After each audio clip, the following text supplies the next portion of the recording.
Donc pour les 3 anthropologues qui sont dans la salle, en tout cas les 3 que je connais, ils vont pas apprendre grand-chose normalement. On m'avait dit, hop, tu te focalises sur la question des médecins, même si, comme le disait Cécile, le CAMG est très interdisciplinaire. En fait, je pense que c'est un peu à l'image du généraliste, hein, qui est souvent, au fond, une profession médicale couteau suisse, où on a vraiment affaire à une capacité d'agilité qu'on retrouve chez les anthropologues. Puis je dis souvent en sciences sociales, c'est aussi la profession couteau suisse, où on a la capacité de faire énormément de choses, parce que l'immersion de terrain est quelque chose qui nécessite en fait du multiméthode, et donc il y a beaucoup de similitudes intéressantes. Alors, les questions de santé en anthropologie à Louvain, à part historiquement certains comme Olivier depuis longtemps qui enseigne ici, c'est des choses qui n'ont pas été développées beaucoup dans le cadre académique, si ce n'est ces dernières années. Ça ne veut pas dire qu'on ne travaille pas sur ces questions, mais on les regardait à partir de prismes ou de modèles qui étaient dominés par d'autres points de vue, je vais y venir.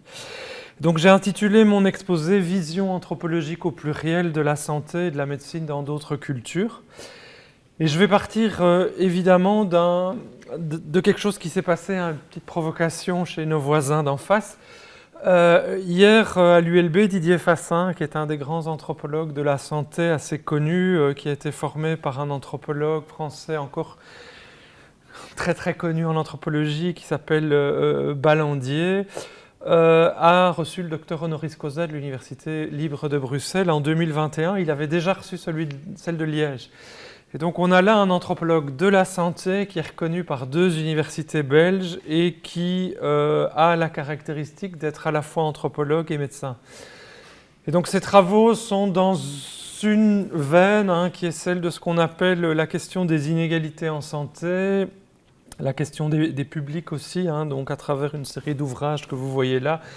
Il a beaucoup travaillé en lien avec Médecins sans frontières sur la question de l'humanitaire notamment, et puis petit à petit il s'est focalisé dans ses travaux sur toute la question de la vulnérabilité, de la précarité et le lien avec le monde de la santé. Et je voulais commencer par là pour montrer combien aujourd'hui, et récemment en médecine, on a eu aussi, il y a 2 ou 3 ans, un des prix Nobel de médecine qui était vraiment aux jointures, aux jonctions, ou en biologie, je pense plutôt, entre les questions de bio et de santé et les questions de sciences sociales. Et on voit combien, en fait, ces questions de croisement, elles deviennent de plus en plus fondamentales dans la recherche. Parce que les frontières dont on est les héritiers au niveau épistémologique, au niveau des balises disciplinaires, en fait, c'est des héritages du XIXe siècle. Quand on voit comment se constituent les disciplines, dont la médecine, dont l'anthropologie, toute la deuxième moitié du XIXe siècle, en fait, elle va baliser des frontières, mais qui sont évidemment totalement arbitraires. Et aujourd'hui, la capacité de pouvoir relier en fait, et d'aller au-delà des frontières pour voir en fait, combien des points de vue de sciences sociales avec des points de vue médicaux ont tout à fait du sens, voire même sont vertueux pour pouvoir comprendre la complexité de certaines réalités aujourd'hui, ça apparaît tout à fait indispensable. Alors moi, au départ, je ne suis pas du tout un anthropologue du médical, si ce n'est que quand je regarde mon parcours, j'ai travaillé sur le religieux et derrière le religieux en Amérique du Nord sur les questions de guérison, notamment chez les évangéliques et pentecôtistes. Et en fait, on est dans des points de vue sur la guérison et sur la santé, mais évidemment qui ne sont pas du tout celles de la santé telle qu'on l'a construit classiquement en Occident scientifique. Parallèlement, il y en aura encore... Parallèlement, j'ai travaillé par la suite aussi sur la question des catastrophes naturelles. Avec une collègue, Julie Hermès, on a travaillé au Guatemala, aux Philippines. Évidemment, qui dit catastrophe, dit accident, dit blessé et dit épidémie aussi, puisque souvent l'un va avec l'autre. Et enfin, depuis une dizaine d'années maintenant, je travaille sur les questions digitales et technologie. Et on sait aujourd'hui que la question de l'IA, la question de la technologie numérique, elle s'insémine partout dans les pratiques de santé. Et elle devient même un objet de santé, puisque les dépendances au digital ont fait naître toute une série de cliniques spécialisées qui n'existaient évidemment pas il y a 20 ans. Et donc, à travers tous ces prismes, je dirais, en fait, moi, j'ai un regard, effectivement, sur ces questions médicales et de santé qui m'a fait de plus en plus m'intéresser à ces questions. Alors, c'est venu aussi d'étudiants, puisque je dis souvent, comme comme académique, on apprend presque plus en fait de nos étudiants que de nos démarches personnelles, hein, et on en a un ici puisque Philippe Bonnel, qui va commencer une thèse là, est urgentiste et anthropologue. Et donc il a une longue expérience dans les urgences comme infirmier spécialisé, et puis parallèlement maintenant comme anthropologue, hein, durant la crise Covid, il a fait une ethnographie d'une de ses cliniques, le CHU Saint-Pierre en centre-ville pour ne pas le nommer, au service des urgences justement, et on a vu combien analyser ce qui se joue même dans les situations d'urgence, ça permet de comprendre toute une série de choses qui sont vraiment importantes. Et donc la volonté qu'on a en anthropologie à Louvain maintenant, c'est vraiment de pouvoir accentuer en fait cette dimension. Récemment, on a eu plusieurs thèses qui ont été développées. Et c'est vraiment pour nous important, d'autant qu'on s'est rendu compte en fait dans nos multiples terrains avec Pierre-Joseph Laurent qui travaille essentiellement au Burkina Faso et en Afrique, avec Jacinthe Mazzochetti qui travaille sur la question migratoire, en fait que les questions santé sont toujours des questions, et les questions médicales sont toujours des questions lancinantes qui accompagnent nos terrains. Et donc en fait, malgré au départ des focales qui sont très très différentes, on s'est rendu compte que c'était vraiment important qu'on puisse développer un pôle d'anthropologie médicale, même si l'idéal c'est de le faire directement en partenariat immédiatement, et les généralistes nous sont apparus en fait comme les interlocuteurs privilégiés, tout à fait clairement. Alors je disais, dans tous nos terrains en fait ces questions apparaissent, et je vais en prendre un. Hein. Moi il se fait qu'à la fin de ma thèse et au début de mon postdoc, j'ai beaucoup travaillé avec Médecins sans frontières, hein. C'est pour ça que je connaissais Didier Fassin dont je vous ai parlé de cette époque-là.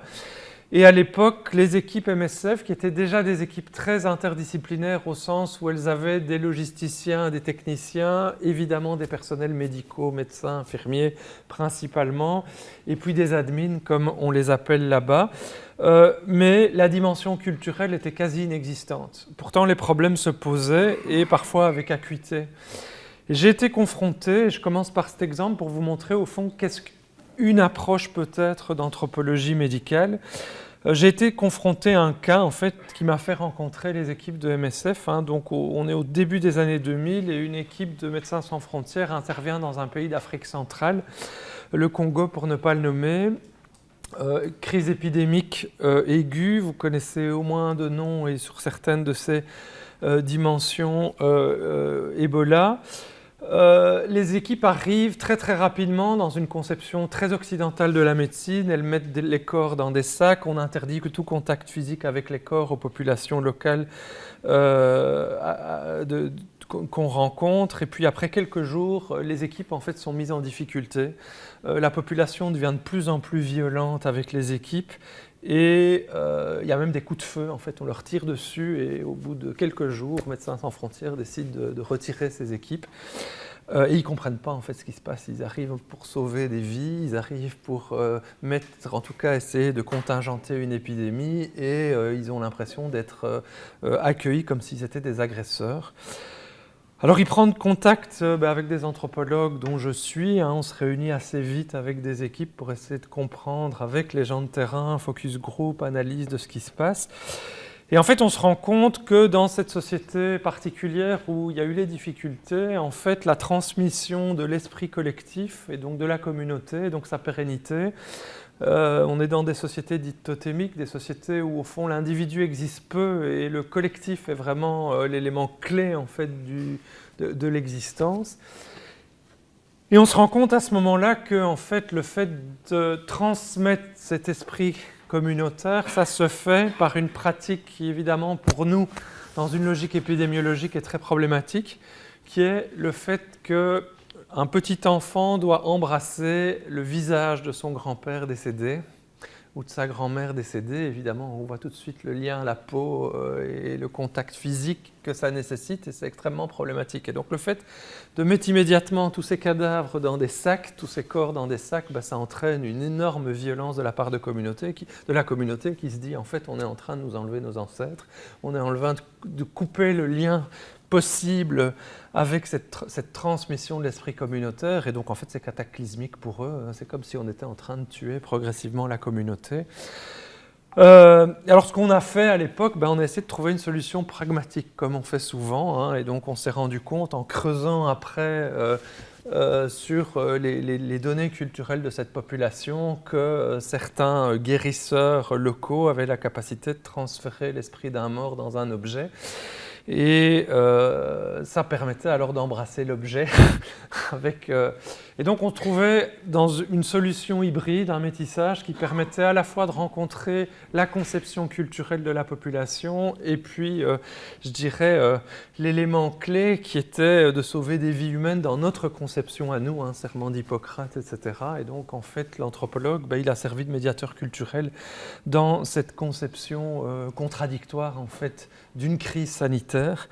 Notre métier dans ce cadre-là, et je dis bien dans ce cadre-là, c'est de comprendre ce qui se joue, trouver des solutions. Ici, c'est une anthropologie plutôt, on va dire, pratique en fait, hein, une anthropologie en contexte. Et grâce à ce qu'on pourrait appeler un tradit praticien, un sorcier ici ou un guérisseur, on va pouvoir transférer l'âme dans cet objet et au fond réconcilier les deux points de vue. Ce n'est pas toujours possible évidemment.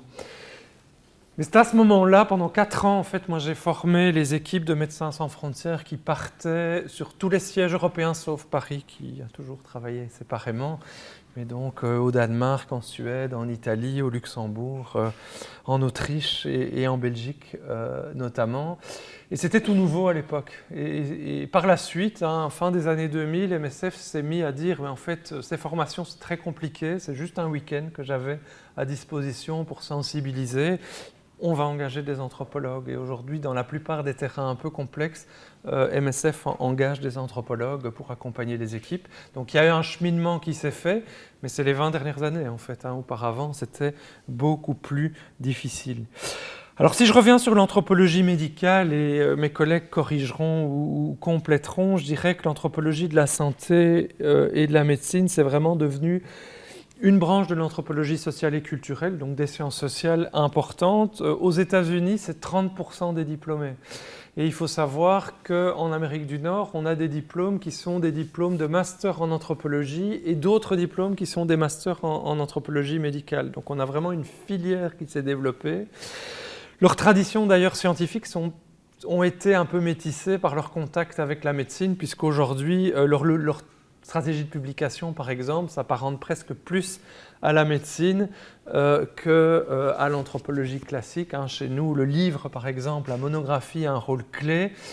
Il en a un petit peu moins pour en avoir fréquenté pas mal de ces anthropologues en Amérique du Nord. Et donc on voit vraiment que c'est aussi une branche de l'anthropologie qui est vraiment entre médecine et anthropologie. Le cas de Fassin est intéressant puisqu'il est lui-même et médecin et anthropologue.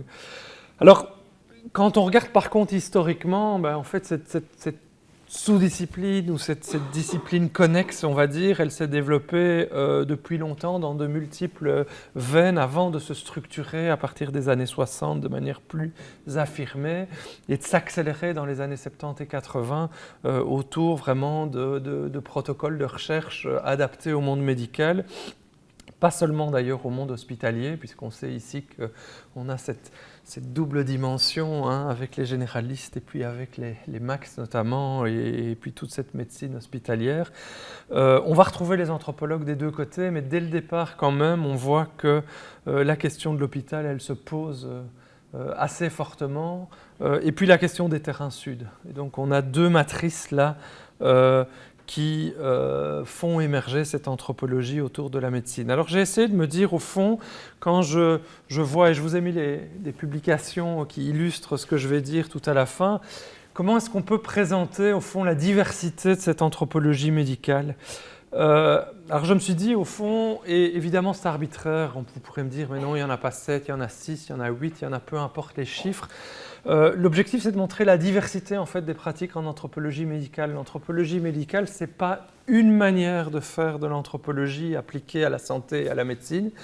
L'anthropologie médicale c'est de multiples paradigmes en fait, qui ont développé des objets de recherche privilégiées, des théories aussi privilégiées et qui peuvent parfois être des théories tout aussi contradictoires que celles qu'on retrouve dans l'anthropologie dite générale. Alors, pour vous montrer cette complexité, j'en ai au fond évoqué 7 assez rapidement, et vous verrez que dans la bibliographie, et j'enverrai ça à Cassian pour qu'il puisse le diffuser, j'ai mis chaque fois quelques anthropologues qui renvoient à ces modèles, et en sachant que la plupart d'entre eux sont toujours à cheval sur 2 ou 3 théories, évidemment. Alors le premier modèle, qui est donc une simplification de la réalité, ce serait dire au fond, c'est le modèle écologique, hein, donc un modèle en anthropologie médicale et de la santé qui considère la santé comme le résultat d'interaction entre individus et l'environnement. Et en ce compris toutes les dimensions de l'humain, hein, le physique, le social, le culturel, et qui va mettre vraiment l'accent sur la manière dont ces interactions influent sur la santé. Donc on est vraiment sur le lien entre environnement, individu et santé. Et récemment, on a des avancées importantes autour de les liens entre ce qu'on appelle l'anthropologie de la nature, hein, et Charlotte notamment vient un peu de cette veine à l'origine, mais pas seulement. Et on va trouver à travers une série d'auteurs qui vont travailler sur le virus et les épidémies, qui vont travailler enfin sur une série d'objets qui sont au croisement en fait de la complexité de ce lien. Donc modèle écologique, premier modèle. Frédéric Keck, par exemple, typiquement, qui est un chercheur et anthropologue français, il est en partie, pour moi, situé là. Le deuxième modèle, c'est un modèle médical-culturel, enfin je l'appelle comme ça, qui serait plutôt des points de vue anthropologiques qui vont essayer de voir comment les systèmes de croyances et de pratiques culturelles influencent la perception de la maladie, la manière dont les individus réagissent aux symptômes, le choix des traitements. Tout ça est influé par une perception du monde, des imaginaires, une manière de concevoir ce rapport à la maladie, et ça va mettre en évidence la diversité des perceptions de la maladie, des traitements, en fonction des cultures ou des sous-cultures. Tous les travaux sur les tradipraticiens, sur des choses que Olivier a fait dans une autre vie en partie, sur toutes ces pratiques traditionnelles en Ardennes notamment, etc. C'est des choses qui sont déployées en fait dans cette deuxième perspective. Et je n'enferme personne dans un cadre, entendons-nous, puisque la plupart du temps on est toujours à cheval en lien avec nos complexités de terrain. En fait, on est amené à mobiliser plusieurs. Le troisième type d'approche, hein, ce que j'appelle le modèle de la médicalisation, on va le trouver surtout dans des anthropologies du Sud, ou pratiquées au départ au Sud, à partir des années 60 et 70 principalement, puis ça va se déployer, s'accélérer. Ces points de vue en anthropologie vont s'intéresser à comment la médecine et les professionnels de santé à l'occidental influence la définition, enfin non, de manière plus générique, influence la définition de la maladie, sa prise en charge et la manière dont elle est perçue dans la société. Donc c'est vraiment le point de vue de l'acteur médical, le point de vue de l'intervenant en santé, que ce soit dans nos sociétés ou dans des sociétés qui sont tout à fait différentes. Et l'idée, ça va être d'examiner les conséquences finalement de la médicalisation sur les individus et les communautés. Et donc on va travailler sur les processus de médicalisation, sur les transformations de ces processus, entre autres l'arrivée de la médecine occidentale dans certaines sociétés et la manière dont elle va soit s'équilibrer avec d'autres traditions, soit au contraire, dans une logique coloniale, transformer radicalement les rapports de santé dans cette communauté. Quatrième perspective, et de nouveau, hein, vous pouvez intuitivement vous dire, mais en fait, il y a des intersections, bien sûr, je force les traits pour pouvoir voir un peu les différentes perspectives. Quatrième point de vue, ce que j'ai appelé les théories des systèmes de santé locaux. Alors ça, c'est des anthropologues qui travaillent beaucoup en santé publique, notamment, hein, qu'on va retrouver d'ailleurs dans les écoles de santé publique, et qui s'intéressent aux systèmes de soins de santé traditionnels et informels au sein des communautés, qui vont examiner comment ces systèmes fonctionnent et comment ils sont intégrés dans la vie quotidienne et comment ils interagissent avec la médecine occidentale moderne. Alors ça a été beaucoup développé dans l'anthropologie du développement, avec une sous-branche autour des questions de santé. Et vous voyez bien déjà comment le point de vue 3 et le point de vue 4 en fait cohabitent assez fort, si ce n'est que de temps en temps, on a vraiment des accents qui sont mis. Et ici, souvent, les débats théoriques sont vraiment des débats qu'on va retrouver avec les théories en santé publique. Donc, c'est des anthropologues qui vont discuter, en fait, de toute une série de résultats et de toute une série de théories qui sont développées plutôt par les spécialistes de santé publique. Cinquième point de vue, on va un pas plus loin, et en fait c'est des choses qu'on retrouve déjà dans les années 30, notamment aux États-Unis et puis chez certains premiers africanistes. C'est les théories de ce qu'on appelle l'acculturation médicale. Donc les théories en anthropologie de l'acculturation, c'est vraiment des théories qui datent des années 30, on va dire, vraiment la montée en puissance des théories culturalistes en Amérique du Nord, et puis ça va contaminer tous les champs de l'anthropologie sur les différents continents. Et ce point de vue va vraiment essayer de voir comment les groupes, donc la focale va vraiment être là sur l'adaptation en fait au système de santé étranger ou dominant.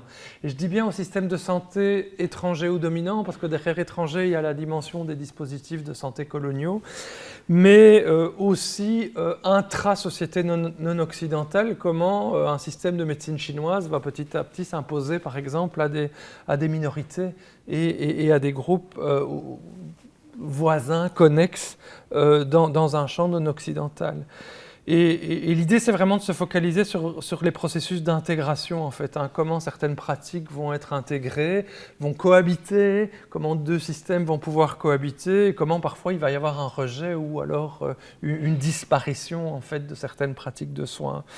L'objectif, ça va être de mettre en lumière les dynamiques de pouvoir et les enjeux culturels qui sont associés en fait, à ces transformations liées à l'arrivée, à l'immersion en fait, de pratiques de soins et donc aussi de conception du soin qui sont différents. Sixième perspective, ce que j'appelle l'approche bioculturelle qui va plutôt émerger à partir des années 70.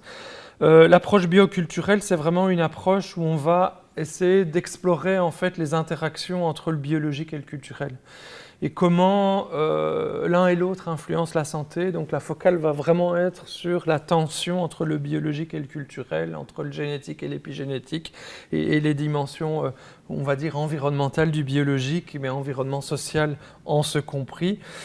Et donc, effectivement, on la verra se développer à travers des anthropologies biologiques, des anthropologies génétiques, associées ou articulées aux théories de l'anthropologie sociale. C'est là aussi qu'on va retrouver des travaux en anthropologie cognitive sur les comportements, par exemple.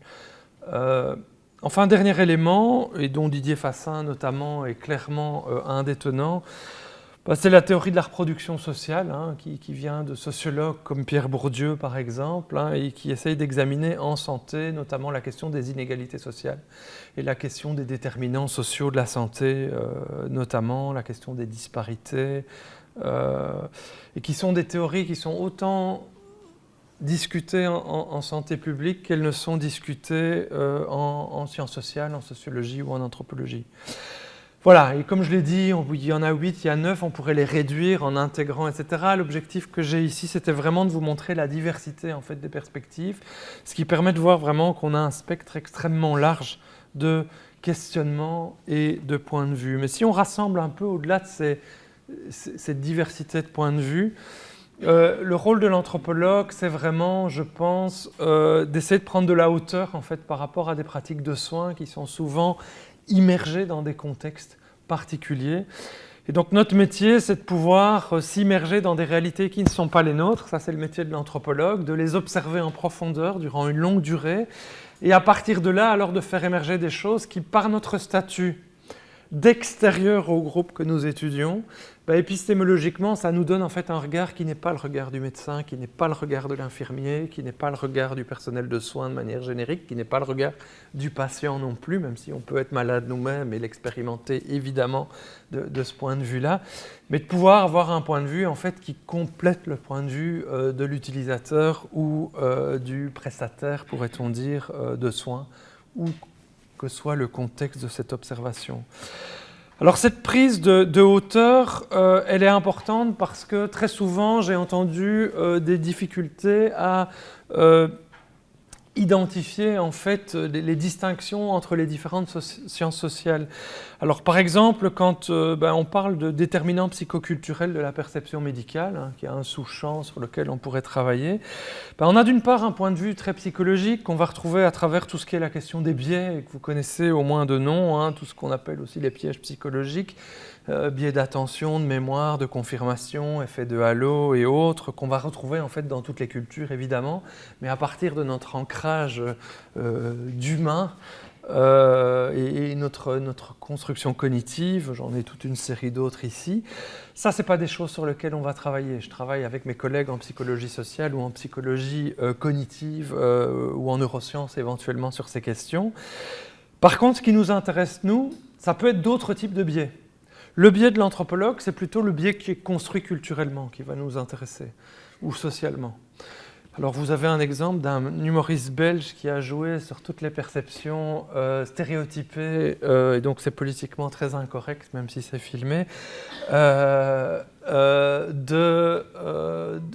le stéréotype culturel. Il a les mêmes cartes après qu'il a fait pour les autres continents. Je préférais rester chez nous pour assumer. Et en fait, ces perceptions culturelles vont petit à petit s'incorporer, dirait Bourdieu, ça veut dire rentrer en nous, et ça va devenir en fait des choses qui nous permettent de faire des préjugements quasi cognitifs. Ça, c'est beaucoup plus les choses qui intéressent les anthropologues. Alors on parle de stéréotypes culturels, on parle de préjugés selon les écoles et les traditions, et ils sont de multiples natures. Vous connaissez les préjugés de genre, vous connaissez les préjugés ethniques, les préjugés professionnels aussi. Dans les professions médicales, on a de magnifiques exemples de préjugés qui se donnent à voir, les préjugés de classe sociale aussi, entre milieux précaires, classes fort éduquées, les préjugés générationnels qu'on a vu d'ailleurs abondamment s'exprimer. Pour moi, la Covid a été aussi un objet d'étude incroyable parce que beaucoup de choses via les réseaux sociaux se donnaient à voir, ou les préjugés d'autorité. Là aussi, l'hôpital par exemple est un endroit magique pour pouvoir observer ce type de préjugés. Et donc l'idée, c'est vraiment de voir comment ces objets de transmission culturelle vont pouvoir s'incorporer. Alors pour vous donner un exemple de déconstruction culturelle, j'ai choisi un exemple qui n'est cette fois-ci pas du tout en santé, mais je vais vous le raconter rapidement.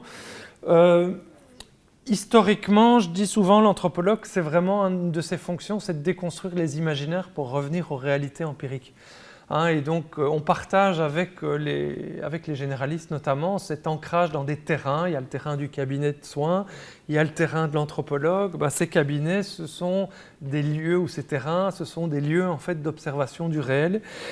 Et cette observation longue durée du réel, qui se fait soit par la pratique du médecin, soit par l'observation de l'anthropologue, elle va permettre en fait, entre autres, de déconstruire des imaginaires. Je dis souvent, l'être humain, pour moi comme anthropologue, c'est un individu qui très tôt est construit et baigné par ses imaginaires et va construire un rapport au monde qui est essentiellement façonné par un regard imaginé sur le monde. Alors l'exemple type, je dis souvent, la mère, elle va raconter des histoires à son enfant pour l'endormir, elle va lui chanter des berceuses, tout ça, l'histoire qu'on raconte à l'enfant, en fait, ça participe de la construction imaginaire du monde, évidemment. Et maintenant, on va même jusqu'à avoir du dialogue avec son enfant avant l'accouchement. Donc, on est vraiment dans la construction en fait, d'un imaginaire sur le monde implicite qui va petit à petit se formaliser. Alors, exemple de déconstruction des imaginaires que je n'ai pas pris en santé pour vous illustrer, puis on reviendra sur d'autres questions.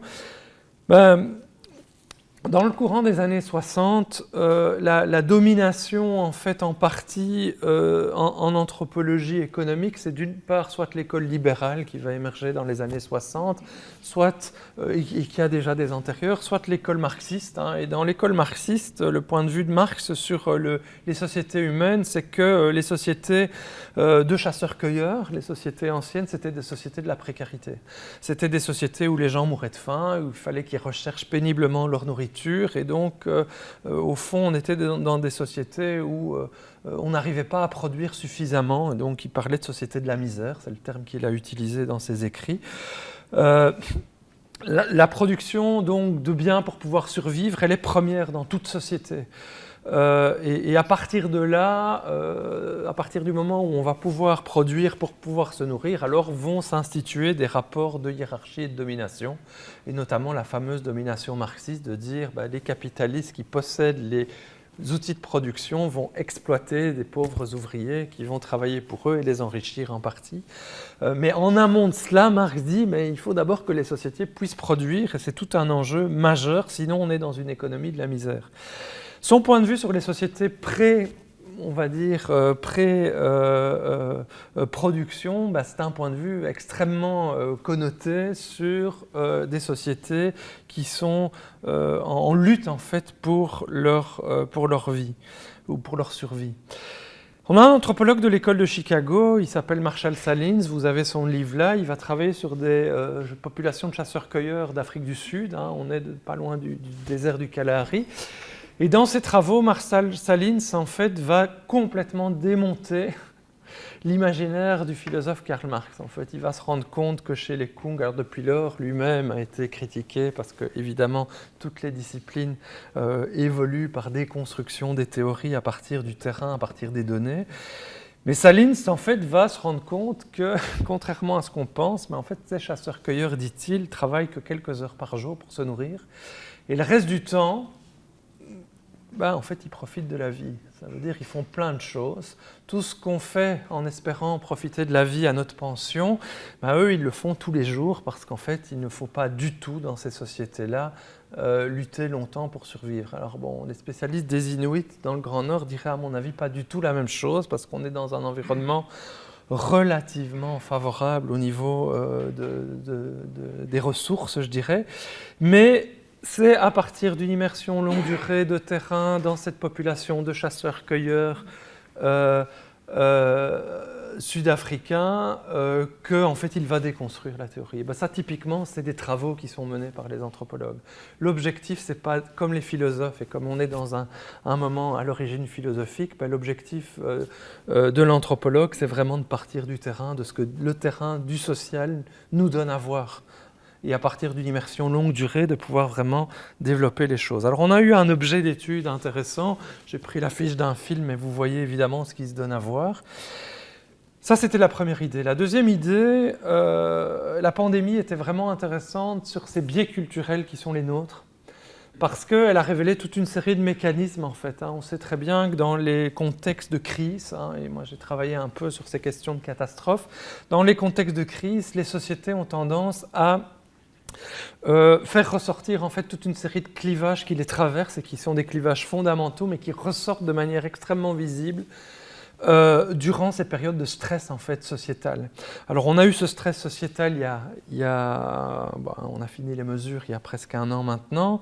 On a eu ce stress sociétal et ce stress a révélé toute une série de choses. Alors évidemment je ne vais pas rentrer dans la complexité de tout ce qui s'est joué. Mais parmi les choses qui m'ont marqué, c'est qu'on a très très vite essayé de chercher des coupables qui n'étaient pas nous. Alors ça, c'est un réflexe occidental majeur, c'est qu'en permanence, il faut trouver la cause. C'est une obsession chez nous. Évidemment, on a d'abord cherché la cause, ça ne pouvait pas être un laboratoire, ça devait être quelque part. Et donc la cause, vous l'avez vu, avec le pangolin, vous vous souvenez, avec la chauve-souris, avec... le fait de trouver des responsables, c'est un mécanisme culturel, une ontologie de la causalité qu'on va retrouver abondamment dans les sociétés occidentales. C'est intéressant, quand on travaille sur la pandémie de Covid, on se rend compte qu'en Chine même ou ailleurs, en fait, on ne réfléchit pas du tout dans ces perspectives-là. Donc ces questions-là, c'est des questions qui sont quasi inaudibles en fait, dans d'autres sociétés. Je pense en Afrique notamment. On était beaucoup plus dans une question pragmatique de comment localement on gère les choses. Et ils ne se sont pas du tout posé ces questions-là, comme si on devait impérativement comprendre ce qui se joue et qui est la cause pour pouvoir alors gérer. Et je pense que c'est vraiment important parce que ça permet de voir de nouveau sur la question des imaginaires et comment les imaginaires ici vont impacter une gestion épidémiologique et puis une gestion médicale de manière importante. Alors je vais terminer par un dernier point de vue qui va être un peu plus long. Moi je m'ancre clairement de manière différente d'autres collègues ici dans une anthropologie dite de la nature. L'anthropologie de la nature, c'est une anthropologie qui étudie le lien et les relations entre les humains et les non-humains. Les non-humains, ça peut être des animaux, ça peut être des bactéries, des virus, des champignons, ça peut être des plantes, à tout niveau. Et une des figures de cette anthropologie de la nature, que Charlotte connaît très bien, Philippe aussi, probablement Olivier, c'est l'anthropologue Philippe Descola. Autour de la pandémie notamment, et puis autour de la question des changements climatiques plus récemment, Philippe Descola est un peu sorti du bois pour stigmatiser en fait dans toutes nos manières de fonctionner en Occident notre approche utilitariste de la nature. Alors cette approche instrumentale de la nature, quelque part on l'a vu aussi ici. Très vite il fallait placer dans la chaîne des causalités et dans les responsabilités ces non-humains que sont ici les animaux, mais quelque part aussi c'est essayer de comprendre ces non-humains qu'était le virus. Et donc cette instrumentalisation, c'est un des mécanismes qu'on va retrouver dans ce que lui va appeler nos visions du monde. Il appelle ça les ontologies, il emprunte ça à la métaphysique occidentale, hein, mais il détourne un petit peu le concept. Et je vais terminer en essayant d'expliquer un peu son point de vue et comment on pourrait le voir pour la santé. On pourra en discuter après, parce que je garde bien du temps pour la discussion.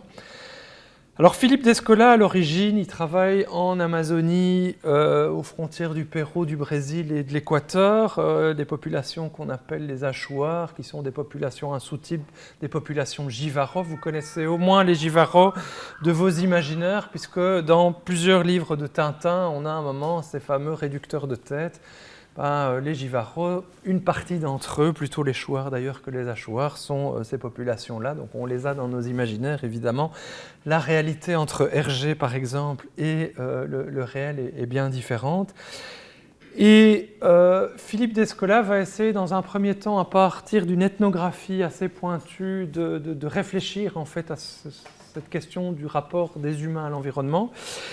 Et puis il va construire petit à petit une pensée plus universaliste où, à partir de travaux de ses étudiants, de collègues, il va multiplier des lieux d'observation, des rapports des humains aux non-humains, pour essayer de voir au fond est-ce qu'il y a quelques grands types de sociétés humaines dans leur relation aux non-humains, dans leur relation aux animaux, aux végétaux, aux virus et aux bactéries notamment. Et tout ça va se manifester dans un ouvrage qui s'appelle « Par-delà nature et culture », qui est sorti de mémoire 2004-2005.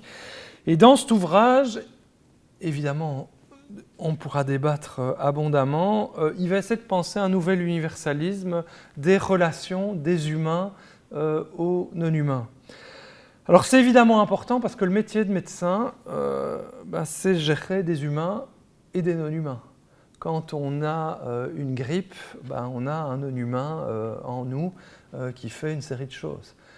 Quand on a une mauvaise alimentation, je rappelle que l'alimentation, c'est l'ingestion de non-humains également, et on peut multiplier à l'infini.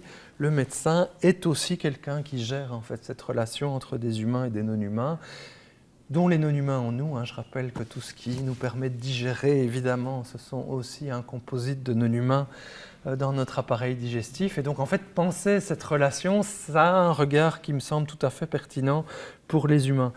Et donc, il a l'ambition de fonder ce qu'il appelle un nouvel objet pour l'anthropologie de la nature, et qui va définir de manière précise, c'est les propriétés des différents systèmes humains possibles de rapport à l'environnement. Et pour ce faire, il va décliner le fait que dans toutes les sociétés humaines, il y a au moins un processus, alors on pourrait débattre, certains ne sont pas d'accord, etc. Ici, je vous le présente pour voir, tiens, un point de vue, et moi je le critique à partir d'autres points de vue d'ailleurs, et il dit dans toutes ces sociétés, on va trouver un processus qui est le processus d'identification. Le processus d'identification, c'est quoi? C'est que tous les humains doivent à un moment donné, quand ils naissent, quand ils grandissent, quand ils vivent en société, se distinguer de tout ce qui les entoure pour savoir qui ils sont. C'est ce qu'il appelle le processus d'identification. Comment est-ce que je sais que moi, Olivier Servet, je suis différent de mon auditeur ici, du voisin, etc. Parce que la culture de ma société m'a, à travers de multiples strates, petit à petit éduqué, m'a transmis toute une série de critères qui m'ont permis de différencier qui je suis de qui vous êtes. Et encore, quand je dis qui vous êtes, il y aurait un chat, un chien, il y aurait en fait toute une série d'êtres vivants non humains. Évidemment, la culture m'apprend à m'en distinguer. Je vais même aller plus loin. Dans certaines sociétés, on interagit aussi de manière active avec une chaise éventuellement, si elle me tombe dessus par exemple, ou avec mon ordinateur qui, dans certaines sociétés, est considéré comme un être aux propriétés en tout cas proches du vivant. Et donc ce processus d'identification, il va s'établir à partir de principes qui sont assez généraux, dit-il, hein. C'est d'une part un critère d'intériorité. On va dire, oui mais Olivier, la chaise, elle n'a pas d'intérieur. Et un critère d'extériorité, de physicalité. Oui, mais par contre, elle est faite de molécules comme moi, elle est faite d'atomes comme moi. Enfin, on pourrait débattre, mais d'atomes tout au moins. Elle est régie par les lois de la physique, de la chimie, pas de la biologie. Sauf si c'est en bois. Et donc, dit-il, dans toutes les sociétés qu'on a explorées avec nos équipes au Collège de France, au laboratoire d'anthropologie sociale, et puis en lien avec toute une série de collègues avec lesquels il a travaillé, on va retrouver ce double principe, intériorité, alors on pourrait aussi l'appeler l'âme, mais le problème c'est que là on est déjà situé dans des points de vue, ou l'extériorité. Et à partir de là, il va se rendre compte que ces schèmes d'organisation sont limités.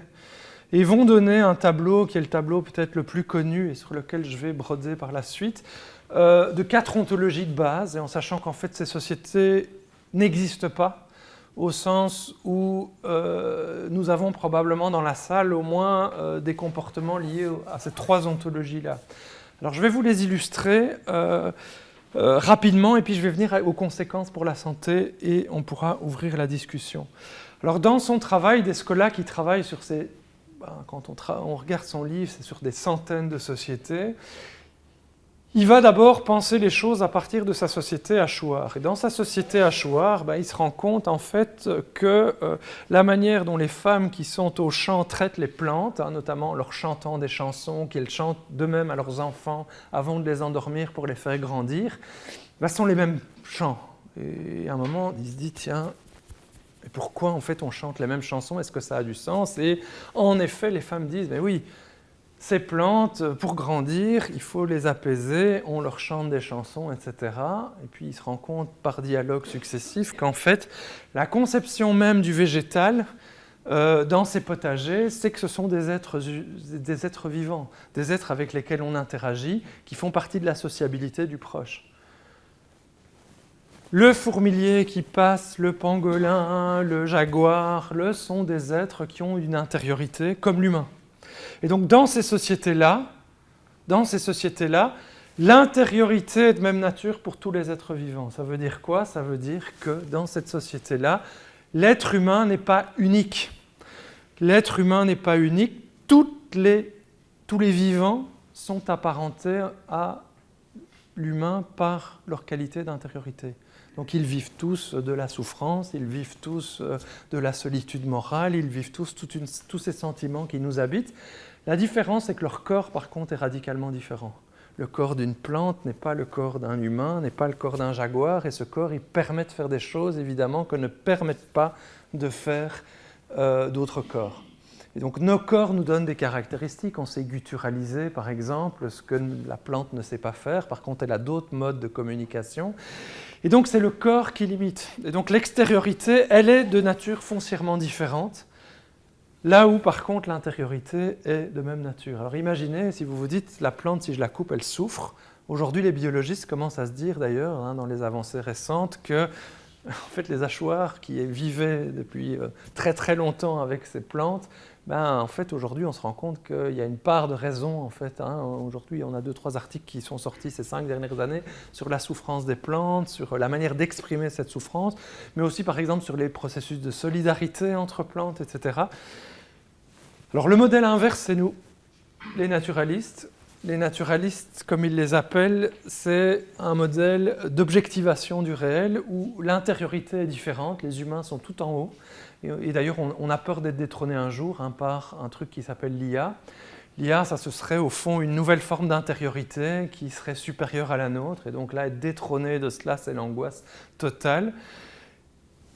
Et le vivant va être hiérarchisé en fait par les capacités d'intériorité. Si je vous dis, là maintenant mon patient c'est devenu une plante, vous avez compris que chez les hachoirs, ça ne veut pas du tout dire la même chose que chez nous, et de dire que quelqu'un est une plante parce qu'on considère qu'au fond, il n'y a pas d'intériorité, on va hiérarchiser en fait le vivant à partir de cette capacité d'intériorité.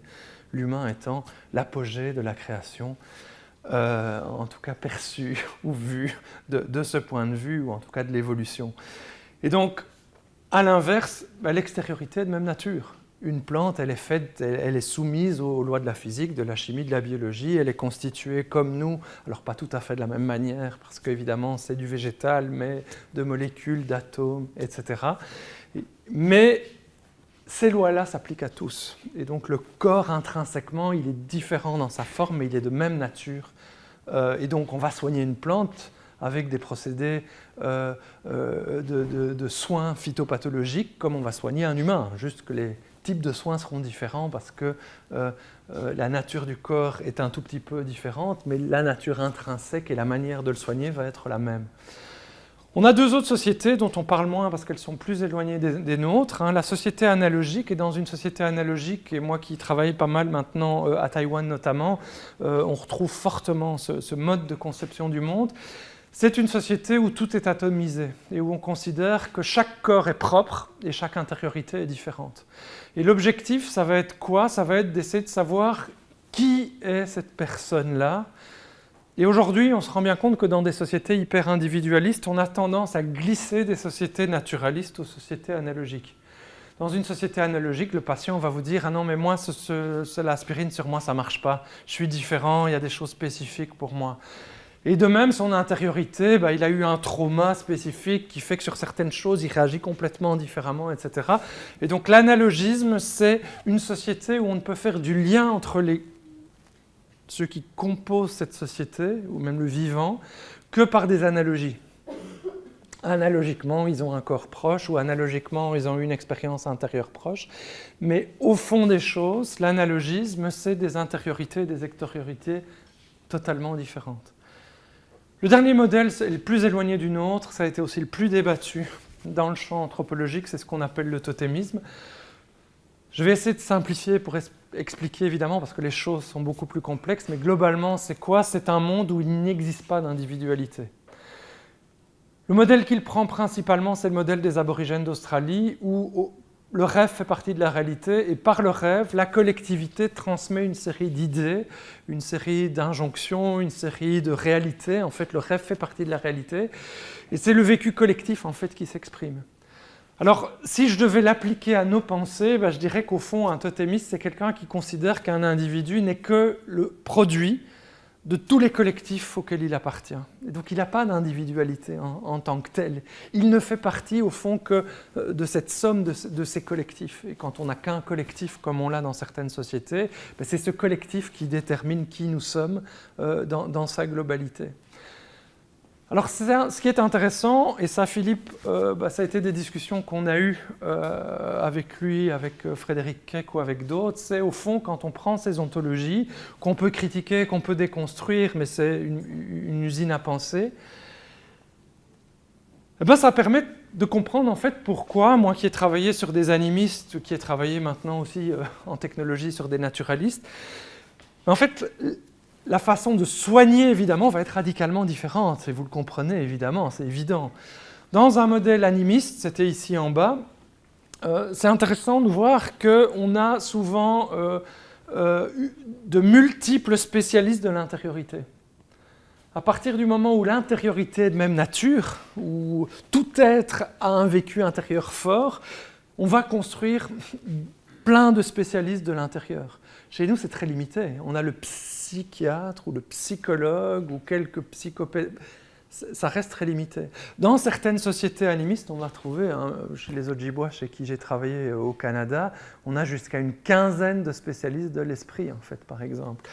Et donc, le fait de travailler autant sur l'intériorité pour guérir que sur le corps physique, ça va être une caractéristique qu'on retrouve abondamment dans ces sociétés animistes. Le soin de l'âme est tout aussi fondamental que le soin du corps pour soigner l'individu. Et notamment parce que, en fait, c'est une caractéristique en commun. Chez nous, ça va être plutôt la question de soigner la nature en nous. Et donc soigner la nature, ça veut dire rééquilibrer, ça veut dire soigner aussi le lien à ces non-humains, mais avec des procédés physico-chimiques principalement. Chez les totémiques, où au fond des choses, seul le collectif existe, c'est intéressant de voir, discussion avec une anthropologue française qui a beaucoup travaillé en Australie, Barbara Glosewski, il va s'agir beaucoup de rétablir l'équilibre du lien à la communauté. il n'y a pas de soins sans une communauté qui prend en charge la blessure. Et donc là, c'est intéressant, ça nous renvoie aux soins communautaires, à qu'on a déployés, au fond, en termes de tradition plus récemment. Et donc là, pas de lien, pas de soins, en fait, sans dimension communautaire. La prise en charge par la communauté, la conscience, elle est tout à fait capitale, en fait, pour soigner. Dernier point de vue, chez les analogistes, en médecine chinoise, il va s'agir de trouver qui est le patient pour un traitement ad hoc. Qui est-il réellement ? Et à partir de là, on va adapter les choses. Alors aujourd'hui, en technique, il y a un peu le Graal là, de se dire ces médecines où on va pouvoir cibler en fonction de la génétique, en fonction de toute une série de choses. Ce n'est pas étonnant qu'elles émergent dans une société hyper individualiste, où on va retrouver en fait ce type de logique. Et dans toute une série de pratiques médicales chinoises, on va retrouver en fait ces logiques d'identifier d'abord qui est la personne en détail avant de la soigner. Voilà. Alors je vais m'arrêter là pour qu'on puisse garder la discussion, parce que je vois qu'il est 13h34. Je vous donnerai les slides, mais j'ai repris un peu ce que j'ai dit chaque fois sur l'ontologie et sur ce que ça signifie médicalement et comment on peut le penser. Et je terminerai par vous dire, voilà, c'était une porte d'entrée en fait sur ce qu'on peut faire en anthropologie médicale et de la santé, ou comme anthropologue quand on étudie en fait ces questions-là aujourd'hui. Et c'est pour ça qu'avec Cassian, notamment avec Charlotte, avec Philippe, on s'est dit ce serait intéressant de lancer un certificat en anthropologie médicale et de la santé. Il faut aller jusqu'à Amsterdam pour avoir un master en anthropologie médicale. En Belgique, à ma connaissance, ça n'existait pas en tant que tel. Je sais qu'il y avait des velléités en Flandre peut-être, mais... Et donc on a obtenu la création par l'université de ce certificat en anthropologie médicale et de la santé. Tout est à construire maintenant, mais on a d'ores et déjà planifié une série de choses. Le certificat va commencer en octobre 2024. Il vise les personnels de santé, en priorité les généralistes, mais ouvert plus largement au personnel de soins. On va articuler des conférences qui se donneront plutôt en fin de journée pour pouvoir être compatibles avec les horaires des généralistes notamment, et puis des demi-journées qui seront moins nombreuses mais qui permettront de faire des travaux plus approfondis. Et puis on a déjà décidé en amont de ce octobre 2024 d'avoir 3 conférences préparatoires. La première sera à Liège le jeudi 4 avril, et puis on en aura une au mois de mai à Bruxelles, ici, et une au mois de juin à Louvain-la-Neuve. Voilà, donc ça c'est les dynamiques qui sont en train de se mettre en place entre le CMG et le laboratoire d'anthropologie prospective dans lequel nous sommes dans son axe santé. Merci beaucoup.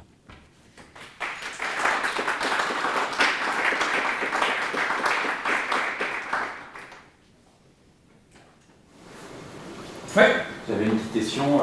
Tu peux me rappeler chaque fois ton prénom, comme ça je vais l'ancrer petit à petit. Parce que Bruno. voilà, oui, c'est ça.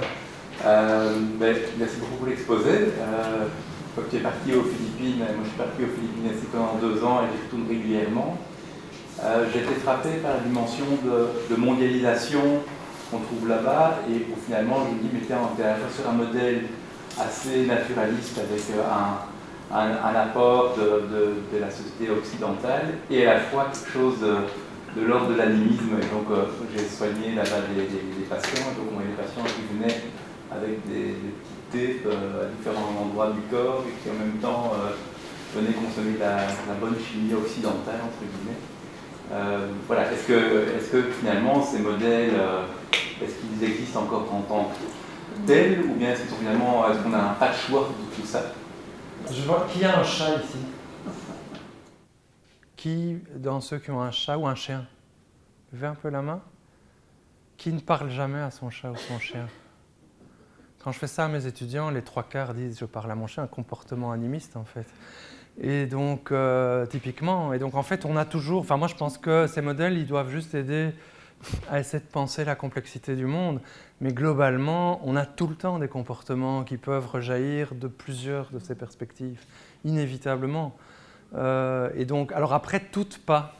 Clairement, je pense qu'aujourd'hui, la dimension totémique, c'est d'ailleurs pour mes étudiants la plus difficile à comprendre. Parce que dans une société hyper individualiste, essayer de penser que l'individu n'existe pas comme collectivité, essayer de penser que le rêve fait partie de la réalité, par exemple, ou essayer, c'est des choses qui leur sont, ils le disent bien, qui leur sont très très étrangères.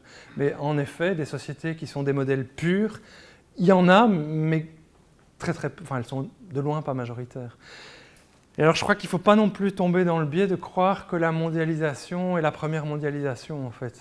On a eu des multiples, l'humain s'est répandu sur la planète et on a eu souvenons-nous déjà nos relations entre Néandertal et Sapiens, etc. On a une tradition du mélange qui est extrêmement ancienne. Mais c'est vrai qu'on a de la cohabitation et pour avoir travaillé aux Philippines, et alors déjà aux Philippines, si tu es dans le nord où tu es beaucoup plus avec du christianisme évangélique, du catholicisme et du chamanisme en fait, et si tu es dans le sud où l'islam est présent, tu es déjà dans des pratiques de soins qui sont très très très différentes. Donc en fait se construit une cohabitation mais qui va être chaque fois locale en fait, et d'où l'importance de comprendre la complexité au niveau local. Mais complètement, j'ai le même constat que toi. Oui, Olivier. Merci pour ton exposé. Il y a un passage qui m'a particulièrement interpellé lorsque tu as en fait abordé les relations entre humain et non humain. Donc tu as toi-même posé la dichotomie entre humain et humain, mais en même temps en disant que dans l'humain, il y avait des choses qui n'étaient pas tout à fait humaines, et je pense que tu as évoqué les bactéries qui sont par exemple... Pas tout à fait humaines, mais en même temps, sans elles, on n'existe pas, donc on est symbiotique en fait. Mais c'est précisément là, je me dis cet exemple-là, parce qu'on quelque part, si on t'écoute, on pourrait considérer que il n'y a pas d'humain sans non-humain, puisque nous avons besoin de notre système digestif, nous avons besoin d'une série de choses que tu as présentées comme non-humains. Et je me disais qu'en fait, ça remettait quelque part en question la distinction, peut-être même le grand partage que les anthropologues font aujourd'hui entre humain et non-humain. Enfin, l'anthropologie nous a malheureusement pendant très longtemps appris à penser avec des dichotomies et des structures plus ou moins binaires, mais quelque part aujourd'hui, je pense que toute cette pensée dichotomique est quand même nettement remise en question, et dans l'exemple même que tu as donné, on pose la dichotomie, mais en même temps, les offices en question. Oui, c'est pour ça que j'accentue les choses en disant que pour moi, effectivement, en fait, tout est une question de relation beaucoup plus que de dichotomie. Je ne suis pas du tout un spécialiste de destin. Il y a tout un chapitre où il pense la relation justement, donc je n'ai pas le temps de rentrer dans le détail, mais quand on voit le modèle, il est beaucoup moins dichotomique en fait, et ça circule énormément. Mais l'idée ici, c'est surtout de pouvoir se poser en fait, et surtout de voir comment les sociétés pensent les choses. Parce que ce n'est pas la même chose entre penser les acquis de la science sur la symbiotique que de voir comment les sociétés pensent les choses dans leurs imaginaires. Et il reste que le langage aujourd'hui reste un langage binaire, et là, c'est pas des Scolas, c'est les Lévi-Strauss, et qu'à ce niveau-là, c'est un acquis qui semble, quand je travaille avec des linguistes ou avec des neuroscientifiques, voilà, ça fait partie de la donne, mais comme tu dis, ça ne l'épuise absolument pas. Et ça, je suis tout à fait d'accord. Et après, certains vont jusqu'à dire que ce modèle symbiotique, au fond, c'est relié au totémisme, en fait, quelque part. C'est comprendre que nous sommes collectivité et nous ne sommes pas individus. Mais enfin, voilà, on pourrait débattre plus longuement. Mais la remarque est complètement judicieuse. Charlotte ?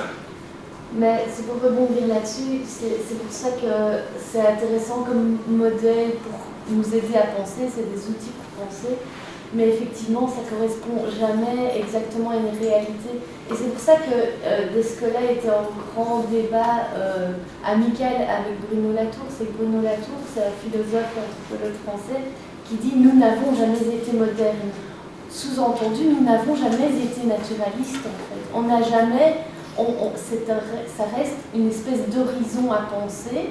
Pour construire le savoir occidental, on s'est basé sur cette séparation nature-culture. Mais en fait, dans la réalité, elle n'est jamais respectée. Et c'est pour ça que c'est intéressant, c'est de se dire, en fait, il n'y a pas l'humain d'un côté et le non-humain de l'autre. On a du non-humain en nous, comme on met l'humain aussi un peu partout. Et cette frontière-là, et dans la pratique médicale, on le voit, et tout le temps, en fait, c'est qu'on n'arrive pas à dire « Ah ben là, on est dans la matérialité pure, non, le psychisme joue, le relationnel joue. » Et donc cette frontière, elle bouge tout le temps. Et donc c'est tout le débat entre Latour et Descola, c'était de dire, si on n'est pas naturaliste, si cette réalité ne correspond à aucun vécu, mais que c'est juste un modèle à penser, est-ce que finalement, est-ce qu'on ne serait pas plus analogiste ou animiste ou totémiste? L'hypothèse que faisait la Tour dans ce débat-là, c'est qu'on était plus dans l'analogie et que le scientifique était plus finalement à mettre des choses différentes ensemble et essayer de trouver le lien de la relation causale entre les choses, quoi. Oui, tout à fait. Mais bon, ça nous emmène... Juste deux noms, hein, parce qu'on a évoqué Dave Scola-Latour. Il y a un anthropologue écossais très connu qui s'appelle Tim Ingold, et lui travaille précisément sur la question de la relation en fait, et des hybrides, et moi je le mets souvent dans le débat aussi, mais alors c'était des anthropologies un peu plus complexes, donc je me suis dit je vais d'abord arriver avec des Scola qui est aussi de temps en temps assez connu dans le champ médical, en tout cas j'ai entendu pas mal avec des généralistes, des psychiatres notamment, et donc je me suis dit je viens avec ça, mais vos remarques sont complètement pertinentes. Avec mes étudiants, on fait le débat Latour des Scola, justement. Philippe ? Mais moi, je voulais rebondir et pour ramener en fait, sur le terrain concrètement de médecins généralistes ou même de la santé, en fait, le débat.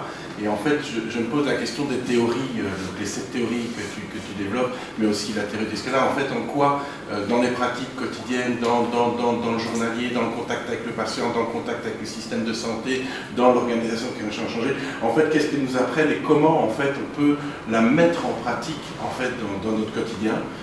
Qu'est-ce que ça a concrètement? Et en fait, je voulais bien lier avec la question, moi j'ai quelques petites idées de réponse, mais je voulais t'entendre.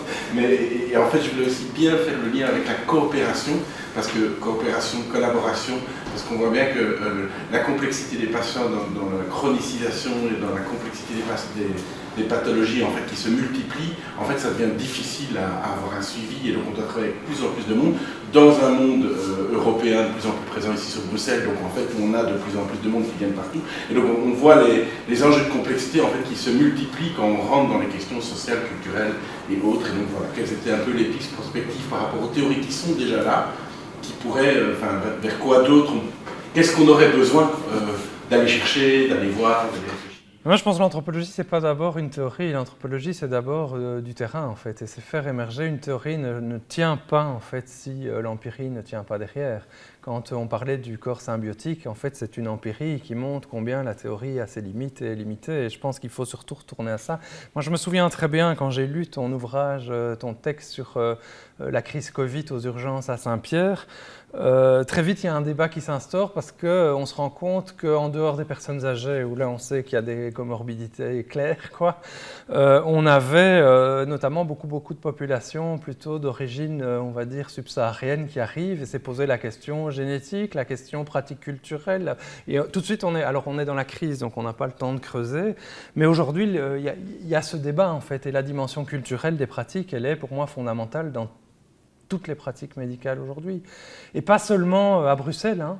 Je veux dire, aujourd'hui, je me souviens d'une discussion que j'ai eue avec un généraliste du Fonds du Luxembourg, où autour d'un centre de réfugiés, il y avait toute une série de questions où en fait il était perdu par rapport à ces différents imaginaires en fait, autour du soin, quoi.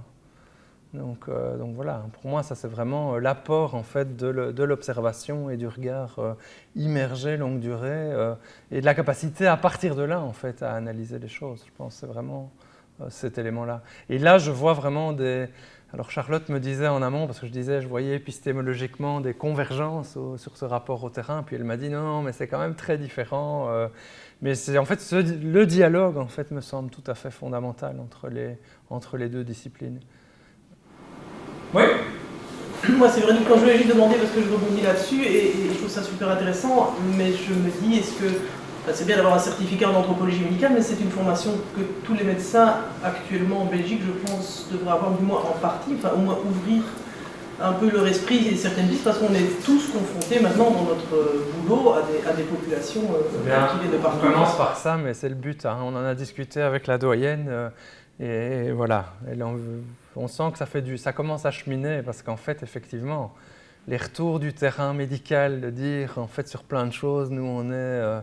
Enfin, que ce soit avec son pasteur pentecôtiste qui va aller le guérir ou bénir la voiture pour qu'il n'y ait pas d'accident, que ce soit, en fait, on a une telle diversité d'imaginaire, en fait, dans la question du bien-être, de la santé, du soin, que, effectivement, ça m'apparaît dans le futur indispensable.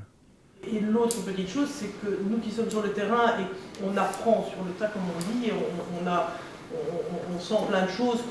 Je me dis c'est possible de pouvoir aussi profiter ou partager ces expériences de terrain pour mettre ça dans une formation qu'on donne aux autres. Enfin, je suis assez fervente de l'intelligence collective et de pouvoir effectivement partager le vécu des médecins généralistes de terrain et de pouvoir mettre des mots mieux là-dessus, sur ce qu'on vit et sur ce qu'on ressent. Tout à fait. Merci. Question ? On va revenir peut-être à quelque chose de médico-médical, puisque ici on est au calme, on essaie de réfléchir aussi de ce que c'est la place du généralisme dans la société. Et si je reprends l'ontologie naturaliste, ce qui m'a étonné, c'est sa capacité à diviser le corps humain en systèmes, ce que les autres ontologies ne font pas. Et nous, on réfléchit à l'inverse ici, en termes de généraliste. On se dit non, justement, qu'est-ce qui fait la globalité de l'individu? Et donc, pourquoi est-ce que, la question est celle-ci, pourquoi est-ce que dans le naturalisme, tort de positivisme, je suppose, on a commencé à diviser l'individu, on a commencé à morceler et à l'étudier comme une totalité par système. Les cardiologues ne voient que le cœur de quelqu'un. Comment est-ce arrivé? Parce que c'est pas arrivé dans les autres cultures, ça. À partir du moment, mais ça c'est ma réponse, mais les autres peuvent compléter, à partir du moment où ce qui rassemble en fait les vivants, et donc l'humain ici, c'est le corps. Comprendre le corps en fait dans ses différents mécanismes, dans sa structure, c'est pouvoir donner, en comprenant ton corps, je peux donner une réponse généralisée. Et articuler à la médecine physico-chimique de dire l'aspirine va marcher sur l'essentiel et le reste c'est... et donc en fait c'est la compréhension du corps et donc la spécialisation de la compréhension du corps, en fait c'est simplement un élément pour comprendre la totalité. Et donc voilà, une vision fonctionnaliste qui a clairement été la vision dominante de ce modèle naturaliste médical. Moi, c'est comme ça que je le comprends. Ouais. Okay. Il y a aussi moi, je pense qu'il y a aussi l'aspect hiérarchisation. Le neurologue qui s'occupe du cerveau, il est au-dessus. Non, c'est ça qui est curieux. La dignité principale, c'est pas le neurologue, c'est le cardiologue. Oui, mais c'était un excès. Enfin, je sais pas. Oui, mais parce que c'est la fonction de vie de base, en fait. Hein. Il y a une hiérarchisation dans l'imaginaire. Dans les spécialisations actuellement. Charlotte, tu voulais réagir et Cécile aussi, je crois. En fait, sur cette segmentation du corps, en fait, c'est aussi lié à l'histoire de la science elle-même. À partir du moment où on s'est dit le monde est connaissable, il est objectivable et je peux le connaître, je peux tout connaître. Et pour le connaître, il faut le couper en petits morceaux. Et en fait, c'est ça la pensée moderne et la pensée naturaliste, c'est qu'on a commencé à découper le monde en plein de petites choses pour étudier ces micro-choses. Et donc le corps humain, on a fait pareil, on a enlevé le cœur, on a étudié le cœur. Celui qui va être spécialiste du petit orteil gauche, il ne va pas savoir s'occuper du coude. Et donc on a segmenté les choses comme ça pour les connaître plus en profondeur possible. Et en fait, à force de segmenter, on a hyper spécialisé les savoirs scientifiques. Et puis maintenant, on est en train de faire un peu marche arrière, ou en tout cas d'aller voir ailleurs comment ils font pour traiter le corps dans sa globalité. Et on se dit ça pourrait nous inspirer, mais parce qu'en fait, on a coupé les liens entre les éléments et on a beaucoup de mal aujourd'hui avec la connaissance scientifique médicale aujourd'hui à aborder le corps dans sa globalité, d'où l'intérêt du travail et de l'approche des généralistes qui refait du lien entre les choses, dont aussi le milieu de vie, les non-humains avec lesquels il est en contact. En médecine chinoise, à l'inverse, il n'y a pas de réalité sans interaction. Et donc on va penser d'abord la totalité et les interactions. Et donc c'est presque l'inverse, on ne va pas penser... ce qui compte, c'est la relation et les processus, en fait. Donc, la complexité, ça pose aussi la question de où est la complexité. Est-ce qu'elle est chez le spécialiste qui connaît très bien un sujet très précisément, ou justement elle est dans la médecine générale qui doit reprendre l'ancienneté. Et donc en fait le lien de complexité, où il se trouve et qu'est-ce qui est valorisé dans cette complexité-là, en fait on peut aussi penser, c'est plutôt la connaissance générale, le contexte, l'environnement, et c'est tout ça qui, dans sa globalité, qui est pris en charge, ou alors c'est celui qui est hyper spécialiste d'une molécule bien précise, dans le cœur, etc. etc. ça pose la question de la complexité, en fait, comment elle est valorisée.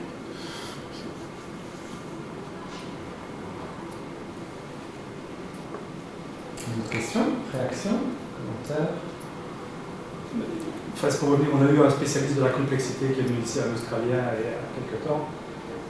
Et la complexité, il l'a définie un peu différemment de la globalité, dans le sens où la complexité, c'est de pouvoir travailler dans un milieu où les données changent à tout moment, en fait. Ce qui est encore différent de ceci, je pense. La complexité, c'est une façon de travailler avec des données variables. Et je ne sais pas si en anthropologie, il y a des gens qui travaillent sur la complexité ou si c'est... J'ai l'impression que vous travaillez plus sur la notion de globalité et moins sur la notion de complexité. Non, moi, je dirais qu'on travaille sur l'articulation entre globalité et complexité, mais en tout cas, moi, c'est plutôt la manière dont je perçois les choses. Parce que chaque fois, en fait, le fait de recontextualiser localement quelque chose en montrant que le contexte entraîne et que les niveaux d'échelle, je dirais, révèlent, change en fait la manière dont on perçoit les choses.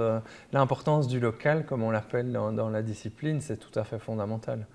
Et donc moi je pense que c'est plutôt l'interaction entre le global et le local.